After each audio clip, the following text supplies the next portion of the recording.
GPSC mains का second paper 150 अंकों का लैंग्वेज और लिटरेचर है। ये ऑप्शनल पेपर है जिसमें आप 15 भाषाओं में से कोई एक भाषा और साहित्य चुन सकते हैं। मैंने नागपुरी भाषा और साहित्य चुना था जिसमें मुझे 101 अंक प्राप्त हुए और आज हम नागपुरी में ज़्यादा स्कोर करने को लेकर ही कुछ बातों पर चर्चा करेंगे।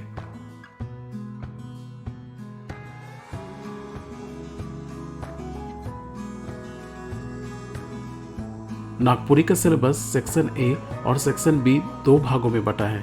75 अंकों के प्रश्न सेक्शन ए से और 75 अंकों के प्रश्न सेक्शन बी से पूछे जाएंगे। सेक्शन ए में नागपुरी भाषा का उद्भव, विकास, विशेषताएं, नागपुरी व्याकरण, लोक साहित्य और श्रेष्ठ साहित्य जैसे टॉपिक्स हैं। वहीं सेक्शन बी में नागपुरी साहित्यकार और साहित्य, निबंध, संक्षेपण, अनुवाद और अनुच्छेद से प्रश्न पूछे जाएंगे। नागपुरी में ज़्यादा स्कोर करने के लिए कुछ बातों पर ध्यान देने की ज़रूरत है, जैसे भाषा की थोड़ी बहुत जानकारी जरूर होनी चाहिए। अगर भाषा पर पकड़ है तो किसी भी टॉपिक पे जो तैयार नहीं है कुछ ना कुछ लिखा जा सकता है, मतलब आपका कोई भी प्रश्न छूटेगा नहीं।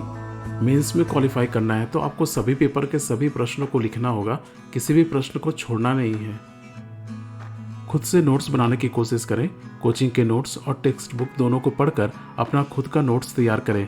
ऐसे में आपका आंसर दूसरों से थोड़ा अलग होगा और आप ज़्यादा स्कोर कर पाएंगे। किसी भी बड़े टॉपिक के छोटे छोटे की पॉइंट्स बनाकर उसे याद कर लें। जैसे नागपुरी भाषा का उद्भव एक बड़ा टॉपिक है, इसके सभी जरूरी फैक्ट्स को याद कर लें। ऐसे में कम समय में ही एक अच्छा उत्तर लिख पाएंगे और कोई भी जरूरी फैक्ट छूटेगा नहीं। नागपुरी कविता और गीतों की कुछ पंक्तियाँ जरूर याद कर लें और जहाँ भी ज़रूरत हो या जहाँ भी लगे उसे कोट जरूर करें। आपका आंसर शीट साफ सुथरा होना चाहिए। और अंत में सबसे जरूरी चीज, आंसर राइटिंग प्रैक्टिस जरूर करें।